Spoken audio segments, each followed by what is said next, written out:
Pitch-perfect delivery of superior cricket conversation. This is Following On. Ashes Inquest on talkSPORT 2.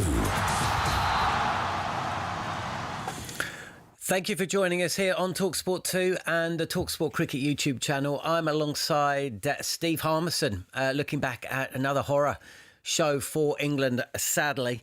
Harmy, 5 days into this Ashes, in terms of days played, are we already starting to think about the post-mortem for the Ashes themselves and possibly even Bazball? Definitely the Ashes itself. I think definitely the Ashes itself. Bazball, I think we've got to look at whether I think that would take a little bit more thought, time, evaluation on the overall McCullum-Stokes key combinations. So I think that's for another day. I think it could be close, but for another day. I think the Ashes itself, I never thought anybody could lose the Ashes quicker than Nasser Hussain, but it looks like we're going to do it. And I was part of that, so I'm joking at myself. I was going to text him earlier to say somebody's lost it quicker than you, but he's out in Australia with Arthur's doing a sterling job for Sky, and what they've been talking is complete sense. And I think we all have got the similar opinion, John, which this England team are very frustrating. They'll never, ever be a great side. They're a good side. They'll never, ever be a great side because this last 2 or 3 days, systematics of where the difference between a good side and a great side. Great side absorbs pressure. A great side works out scenarios and situations where you earn the right to play Test cricket. This is Test cricket. And unfortunately, England, I think in a passage of play of about 3.5 overs, 8 runs between Ollie Pope getting out and Zach Crawley getting out, I think this is this team in a nutshell, an absolute nutshell. When you look at Stark, Boland, Nisa, Doggett even at the end, I mean, Scott Boland faced 72 balls as a number 10. He valued his off stump. He valued his wicket. He valued the bloke at the other end. He understood what the situation and the challenge was. He's a number 10. We're sitting here now, 5 down, 6 down, thinking, where's our value? Look, got a good one, kept low, caught on the crease a little bit. Brook got a bit of a good one. A good bit of bowling from Australia. Boland and Stark were what happened with Harry. But Pope and Crawley, we came into this series of them as possibly our weak links. People talking about their weak links. When anybody wants to say to me, they looked all right, they got 20 and they got 40. 20 and 40 is the problem. 0 to 10 is not a problem. You've been got out. 20 to 40 is systematic of what this team is, and they get themselves out. And that, you can't do that in Test cricket. Underlights, pink ball, the Gabba, Stark, the record he's got, and expect to get through, without criticism. Yeah, I agree. I mean, I was watching Ollie Pope bat, and I just thought to myself, if and Ollie was in this year, he's a great guy. He wants to succeed. He's desperate to succeed. Maybe he's too desperate to succeed, but the limitations at times are clear. But, he's been batting alongside Joe Root now for 5 years, right? He's seen how Joe Root goes about his game. And I watched him bat today against, was it Nisa? It might have been, no, I can't remember. Basically, he sliced a ball over mid-off on the drive. He then outside edged the ball over second slip on the drive. Both shots played with hard hands, right? Pushing at the ball. When you could see that Australia were targeting the crack that was enabling them to get variable bounce off similar length deliveries. And the very next ball from the next over, he did it again. And he just punched it back to Nisa. And you just think, I honestly don't get that. I don't get that. I'm struggling to think of a single Australian who was out on the drive in their innings, in their entire innings. And yet I've just seen Zach Crawley, Joe Root. I mean, Brook wasn't on the drive. He was actually trying to defend outside off stump. But I don't know. Look, and this is why there's so much chat, because both of those guys are on 1 year deals, right? Yeah. They're absolutely on 1 year deals. You So, mentioned Joe Root. But John, you just mentioned Joe Root there. He's back with Joe Root for 3 or 4 years, maybe he's more. more. I mean, he stood at short leg, he stood at backward point, and he's watched Mitchell Stark and Scott Boland back for about an hour and a half. Scott Boland had both feet nearly behind the stumps. He's 6'2", 6'3". He used the depth of his crease. We've got Ollie Pope at 5'8", lunging forward on a bouncy wicket. That's doing a bit. I mean, I can understand Zach Crawley coming forward because he's 6'5", but I think Ollie Pope, and you're right, 100% right about the character and the person. Yeah, we all love the person and the character. There's not a nicer, other than Joe Root, I don't think there's a nicer person in that team. But where you got, I mean, you're reading the surfaces, but also, I mean, the technical deficiencies in what he's trying to, I think, how he's trying to play in Australia is mind-boggling when it comes to, you're trying to lunge and hit big drives from the stature you are in Perth on the bounciest wicket in Australia. The second bounciest wicket in Australia is probably the Gabba. Throwing pink ball with a bit of lights and a little bit of sideways movement. And you're still trying to come forward. I mean, you look at someone like David Boone, who played all them years ago, with similar height to Ollie Pope. I think Boone ever and I don't think he ever hit the ball down the ground, unless it was a Yorker length and he punched it down the ground. And Ollie Pope was still trying to drive ball after ball after ball from a 5-meter mark, which is going past him waist high. At some point, the penny's going to drop. I'm listening to the commentators, of which I know you give Matt Pryor a big up yesterday, and TNT have getting some stick from I think it's more their production rather than the guys that are speaking, and Finn and Cook and Pryor, who I think Pryor's been a brilliant addition to that group, and hopefully he stays out there.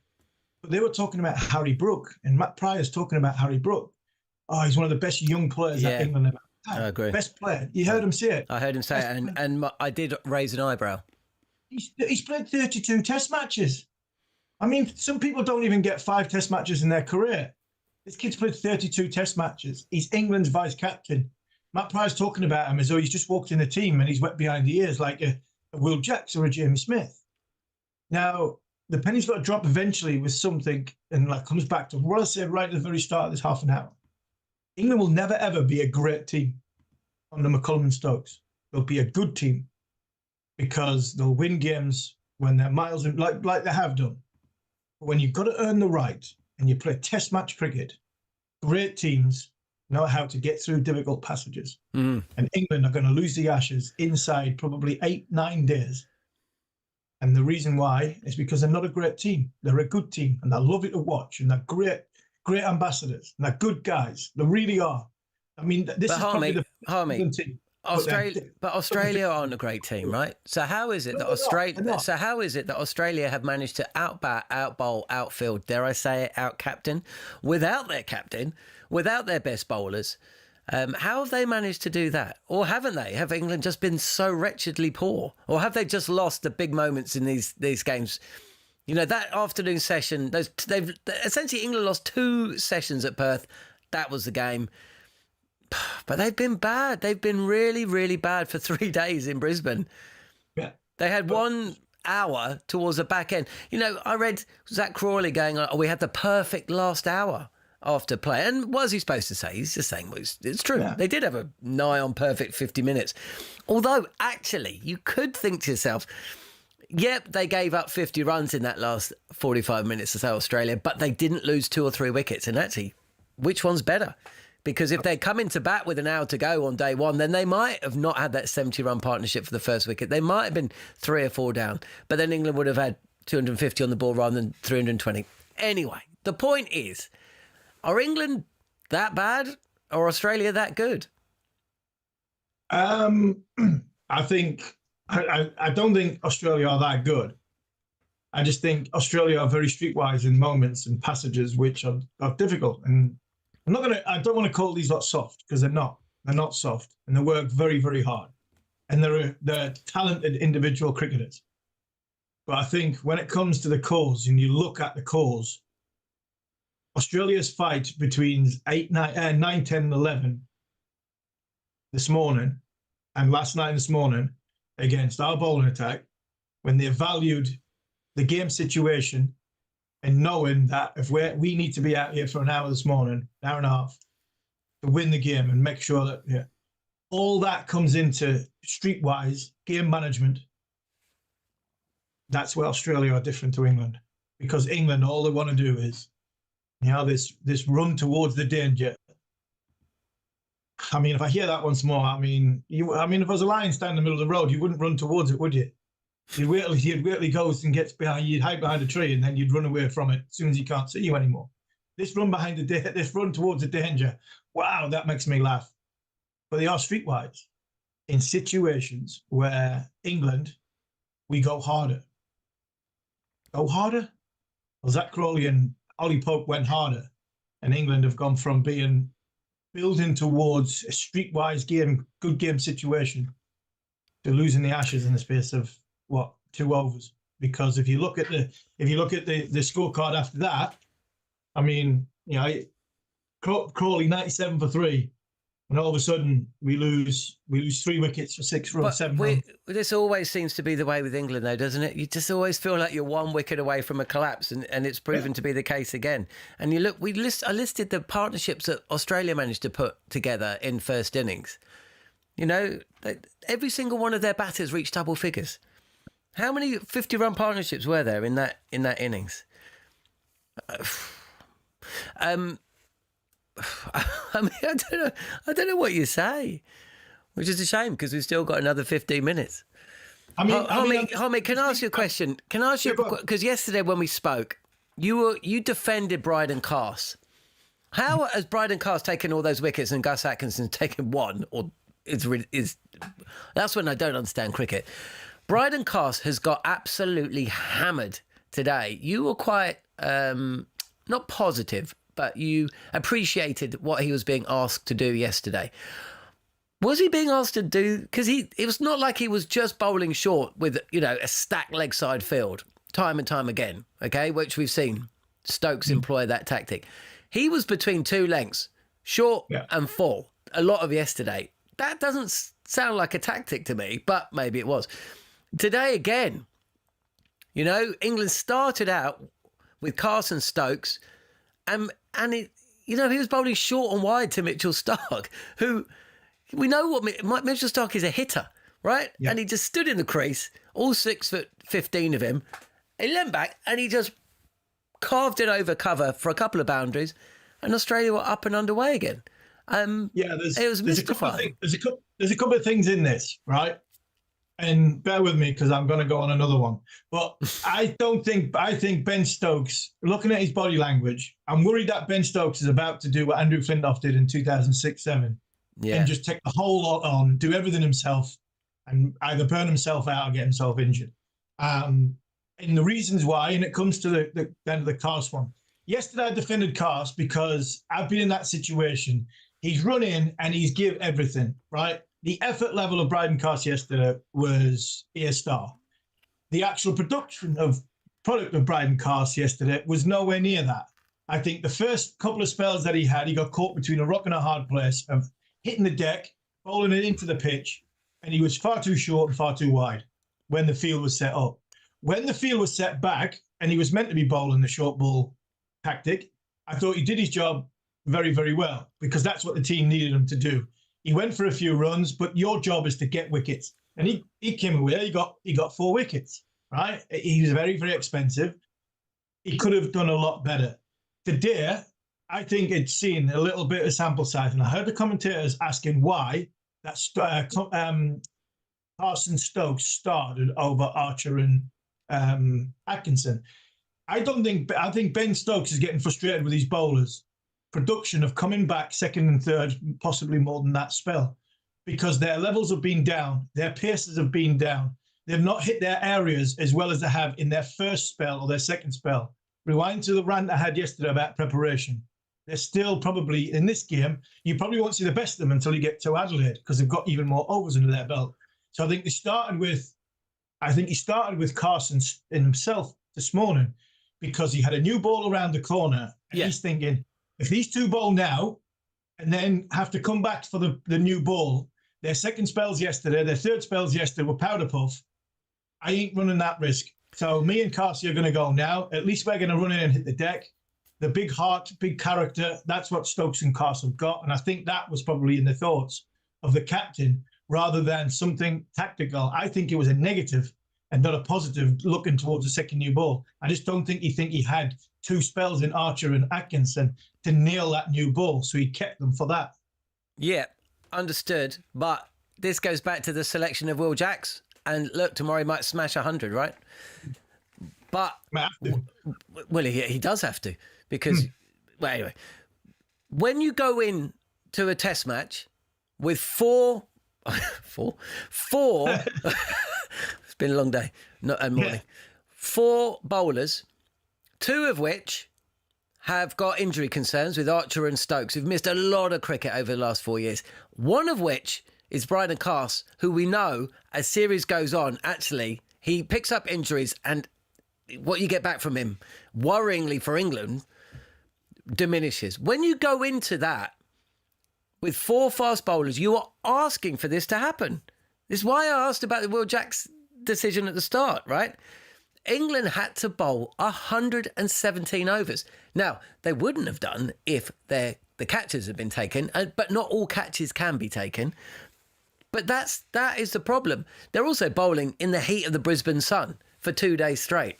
So I do understand, maybe where Stokes is coming from, disappointed that the pace levels are down. But if they had had the same approach to this match that they had for the Perth Test match, which was just 1 Test match away, and come in with 5 bowlers, then they wouldn't have this problem. And Australia wouldn't have made 511, and they wouldn't need Will Jacks to score a century tomorrow to save the game and keep the Ashes alive. Or am I being simplistic? But I did raise this point before the match. I'm not just saying it 3 days in. Yeah, and a lot of what we've all said is not trying to be smart after the event. We've said this, whether it's preparation, selection, or anything like that. I think the Will Jacks one, you're 100% right. But at the top of the game, you're trying to predict of how the game's going to go. You can't legislate for catches being dropped. You don't want to be bowling all in the midday sun. You win the toss. That should be the start of your game plan going well for you, and you're hoping that Jacks is going to take an effect tomorrow afternoon, when you would hope that Australia were chasing 200 to 250 to win the game. That's when you'd hope you'd have Jacks in, and Jacks would then have had an influence in the first innings and the third innings of the contest by pushing that score towards 200, 250. So he still might do it. I mean, pigs might fly, but I understand the Jack selection. I really do. I think Australia picked 5 fast bowlers because they were worried about Cameron Green's production. And I don't think they thought they would get much out of Cameron Green after last week. Now, I think England went in with 5 bowlers in Perth because I think they were possibly thinking the similar with Mark Wood's body. But I now worry that Ben Stokes, like I said earlier, Ben Stokes is now in a position where he's getting frustrated with his team. You've seen him. He got a bit frustrated in his body language. He was having a go at Jofra Archer, who wasn't on the one when, everybody in the world knew you had to try and stop one when Scott Bolden was on strike, and he got a single first ball after Stokes was pushing him. You can see that Ben's body language is at boiling point. I worry that Ben Stokes now goes down the route of what Andrew Flintoff did. And if you remember, and this is something to watch for, John. Yep. You remember when we had the honest conversation, me and Andrew, about my apology towards him and saying I wasn't there, I didn't turn up for you, we are, best mate, this, that, and the other. And his reply could be something that he could be thinking about Brydon Carse. When he turns around and went, I know I could trust, I know you get better, X, Y, and Z, and I know you'd run in and the character you've got. I think in Brydon Carse, Ben Stokes sees somebody who will run in all day, every day. Yeah. Don't mind being expensive and give everything he possibly has. And I think he might look around the dressing room and look around the rest of his bowlers and go, are you going to run in like him after 25 overs, the way he's done it? Because if you're not, then I'm going to have to keep picking him. And if he's going to go at 6 and over, so be it. But I know for a fact I'm going to get the work ethic that I'm getting out of him. And his pace isn't dropping. And he's giving me everything I've got. I think he's getting frustrated, possibly with the rest of them. Well, you know, he won't have to bowl much tomorrow, will he, Stokes? No. And there's another, what is it? Another 10-day gap between the second and third Test matches. Yeah, and I mean, there's nothing much you can say other than the Ashes will have gone. They've got to sort of dust themselves down. Stokes and Jacks can hopefully get themselves in a position to not lose by an innings, because that looks a hell of a lot worse. But there's a huge amount of. I don't think it's something like as simple as. I think it's something as simple as it's not the talent that's the problem. It's not the talent. I think it's like everybody's been saying. It's the brain cells. It's the game management, and it's the way we don't absorb pressure. It's the difference between why we're a good side and not a great side. We're playing against a side who's not a great side. I'll tell you what, their numbers 8, 9, 10, 11 today showed more game awareness and application with the bat than our top 6 have in 3.5 innings. Oh, dear. Sorry, take Joe Root out of it. Yeah, take Joe Root out of it, of course. We can't. Where would England be without Joe Root? Still losing.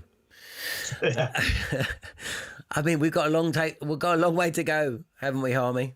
A long way to go for the wheels to feel like they're already falling off after 5 days of Test cricket, of the most eagerly anticipated Ashes series since 2010-11, I'd say. Certainly, maybe even going back to 2006-07. It's a damning indictment. It feels like 6-7. Yeah. And I was there. So was I. We've only got a minute and a half. It would be churlish of us not to mention Mitchell Starc today, who not only showed us all that, you know, he can take wickets, he showed us he can bat, he can play the game situation. Australia were desperate to bat out that first session. They did so. I mean, Pat Cummins owes him a beer or two, doesn't he? Yeah, 100%. I mean, that is a Test cricketer. That is a great Test cricketer. It really is. I mean, even in times where there was a spell he didn't get quite right. Yeah, right at the start. But he just been batting, right? Yeah, but for 3 hours. Yeah, but the thing was, he didn't get it quite right. But you know what? The difference, the good and the great that I keep going on about, is that he found a way of making himself still a challenge for the batter. You know, he pushed across, he was wobble seam, pushing across. He wasn't getting it. He wasn't finishing his action offs, and he was falling away, and he wasn't getting it to swing back. So he was like, right, I'm going to give away from that. I'm just going to push it across. You know, keep the momentum going, keep trying to put pressure on, challenging around the sort of 4th, 5th stump. When things aren't going well for you as a Test match cricketer, you find a way to stay in the game, stay relevant, stay challenging your opponent, and then when you get your chance to strike, you strike. And that's exactly what Mitchell Starc's done for 3.5 innings of England's batting. And then, obviously, he was a champion with a bat. And what he did with the end was fantastic. I'll wrap you up. Listen, we'll speak to the producer, Scott. We've got thousands of people watching us on the talkSPORT Cricket YouTube stream. We'll try and go longer tomorrow and really recap this Test, the whole series. Maybe look ahead to day 5 after England bat all day. Either way, we've got plenty coming up on talkSPORT 2 for you. We will try and get through some of the many messages that have come through on the talkSPORT Cricket YouTube channel. I did mention 2013-14 because everyone was bored by the Ashes by that point because we'd already had one. And also the fact that only 1% of the balls would have gone on to hit the wickets against the tail enders. We'll talk about that and more on following on Ashes Inquest tomorrow from midday on talkSPORT 2 and the talkSPORT Cricket YouTube channel. The Fan Network Show on talkSPORT 2. Every Thursday night, make talkSPORT 2 your ultimate destination for the UK's best fan-led football conversation. Featuring all the teams from across all the major divisions. Discover a league of unbeatable club-dedicated fan opinion. The Fan Network Show. Every Thursday night on talkSPORT 2 with Sky Sports. Stream a festive month of sport this December on Sky Sports with a Now Month membership. 18 plus, stream via internet, terms apply. MyMotorworld.com. Flat battery, blown bulb, wipers past their best. Don't worry, you can fit it yourself at home. With big brands and low prices, starting from just £1.99 for wipers, $4.99 for bulbs, and batteries from just $39.99, those life journeys don't need to cost the earth. Don't wait for a flat start. Power up, brighten up, clear up with mymotorworld.com.